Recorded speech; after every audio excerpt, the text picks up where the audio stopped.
YCP అధినేత YS Jagan బెయిలును రద్దు చేయాలని సిబిఐ అధికారులు సిబిఐ కోర్టులో పిటిషన్ వేసినప్పటి నుంచి వైసీపీ నాయకులు ఎమ్మెల్యేల్లో తీవ్రమైన టెన్షన్ స్టార్ట్ అయింది.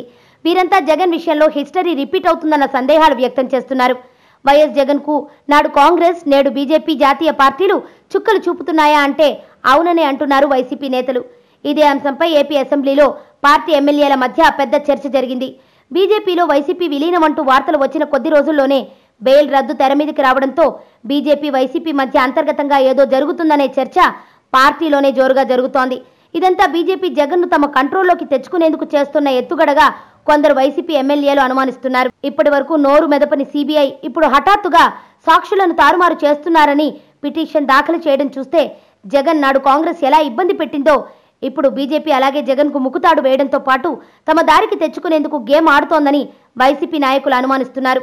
దీంతో జగన్ తిరిగి తీవ్రమైన కేసుల్లో చిక్కుకుంటే తమ ఫ్యూచర్ ఏంటా అని వైసీపీ నాయకులు, ఎమ్మెల్యేలు తీవ్ర ఆందోళనతో ఉన్నారు. ఇప్పుడు వారి చూపంతా వైఎస్ షర్మిలపై పడింది అంటున్నారు రాజకీయ విశ్లేషకులు.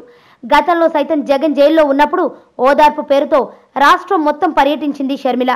అచ్చన్ తండ్రి రాజశేఖర్ రెడ్డిలా ఉండే మాట తీరు, నవ్వులే కాక ఆఖరికి ఆమె చేతులు కూడా అచ్చన్ రాజశేఖర్ రెడ్డిని గుర్తు చేస్తాయి. జగన్ అన్న వదిలిన బాణాన్ని అంటూ ఆమె చేసిన ప్రసంగాలు సైతం ఇంకా గుర్తున్నాయి. దీంతో షర్మిల వైపే వైసీపీ చూపు అనడంలో ఎటువంటి సందేహం లేదు. మరి షర్మిల దీనికి ఎలా ప్రతిస్పందిస్తుందో వేచి చూడాలి.